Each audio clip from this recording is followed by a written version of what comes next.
Virginia's Republican Governor Bob McDonnell joins us this morning. He's the chairman of the Republican Governors Association. He campaigned for Governor Walker. Nice to see you, sir. Great to have you back. We appreciate it. So Thanks, obviously a very big win. Tick off for me 3 reasons, the top 3 reasons why the governor was able to keep his job and he won. Well, I think it was overreached by the labor unions. This was the 3rd recall last year. They tried a judge, they tried legislators, and now a governor. And I think people realize this is just too much. Secondly, and I think most importantly, Scott Walker's a man of courage and principle. He got elected and he said, listen, we're broke. We got a $3.6 billion budget deficit. We got to eliminate it without raising taxes. He did it. And that we have a job deficit. It's too high. And he created 30,000 more jobs and cut property taxes for the first time in a decade. So his results, his reforms, Soledad, actually worked. And thirdly is the organization on the ground. The Republican Governors Association chipped in about $9 million because we believe in Scott Walker. But you had groups like Americans for Prosperity, the NRA, and others who really believed that this was a microcosm of what was happening in Washington and the issues in the election for president on jobs and spending and taxes and deficit. And so the coalitions were active and worked very well on the ground, and I think that's why he won. There are some people who will say the metaphor for it being sort of what's going to happen in November are not necessarily true. When you look at all the outside money that came in, that's not going to be the same thing that's going to potentially happen come November. Do you think that that's a valid argument?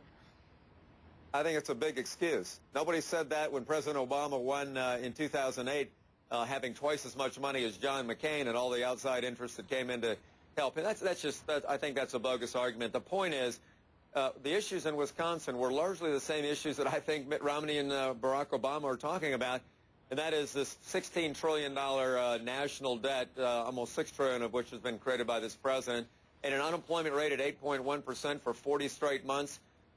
Unacceptable. And Mitt Romney's got different ideas, so it's going to be Romney's ideas against Obama's record, similar to what the referendum was about in Wisconsin. So I think there are ramifications, but of course it's nationwide and there's a lot more dynamics. And but I think the issue matrix, Soledad, is the same. Sarah Palin said this about Democrats and President Obama.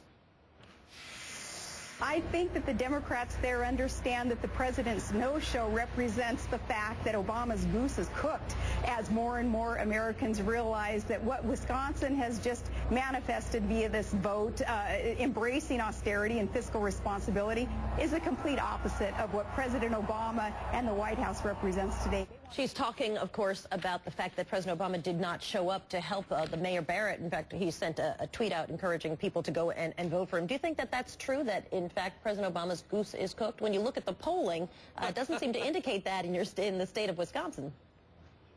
You know, 5 months is a long time before any goose is cooked. But she's right on a couple things. One is President Obama absolutely ignored Wisconsin. He flew last week from Minnesota to Illinois, almost over the state, and declined to get in there and actually make an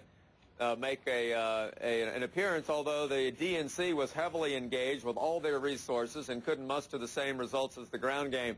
But I think she's also correct when she says that President Obama's had a different leadership style than Scott Walker. Walker took charge, was honest with the people about spending and debt and taxes, and made a difference, and now he's getting results with job numbers and a balanced budget. President Obama has not exercised the bold leadership that it takes to get America out of debt and back to work. Exit polls show those very same people who elected or let Governor Walker keep his job in exit polling said, and I'm going to support President Obama. I mean, we could throw the polls up for you. 51%. Yeah, no, I understand that exit polls aren't final polls, but you look at 51% for Obama, that's Romney, 44% for Romney as choice for president in the general election. So, you know, the exit polls would indicate that there's a little bit of a contradiction in there. Well, I think that they'd be right. I'll let the pundits analyze that the next couple of weeks, but I would say that this is generally looked at as a blue state. Scott Walker actually won bigger last night than he won 2 years ago when he got elected governor for the first time. I do think it helps to put Wisconsin in play, given the fact that it's about somebody getting results and fixing problems on debt and budget and jobs. That's what Walker did. That's what Romney's talking about. So I do think in some of the swing states, Wisconsin, Virginia, Florida, Ohio, others, when the debate is about getting America out of debt and back to work, this is good news, that this is the message that Romney's going to be driving, that voters in Wisconsin responded to, and I think nationally will too as well. But as we started our conversation, you said as number one, the part of the message was overreach. The unions shouldn't have pushed for a recall anyway. And also there was a very contested Democratic primary, which really I think weakened Barrett to a large degree as he was heading into the election eventually. So all of those reasons might argue against your own point one, and might argue against your bigger point that in fact ultimately came down to jobs. Well, voters in Wisconsin voted for what they thought was best for Wisconsin, Soledad. That's absolutely true. My point is that the issues in Wisconsin are very similar to what the issues are going to be in this race in November. Overwhelmingly, voters say, how do we get the greatest country on earth back to work? 8.1% unemployment rate for 40 months. Unacceptable. The president's out of time. It's time to get results and stop making excuses and blaming Republicans or Wall Street or somebody else for what's going on. And his policies simply haven't worked. The attacks on the energy industry around the country, I'm seeing it in Virginia. I think people are ready to say, we want leaders who will say, this is what we need to do. We can't afford to have the greatest nation on earth go into debt $5 trillion every 3 years. We need a new fiscal policy, and therefore we need a new president. I'm saying that's the bigger issue that I see from last night that translates into the victory of Romney in November.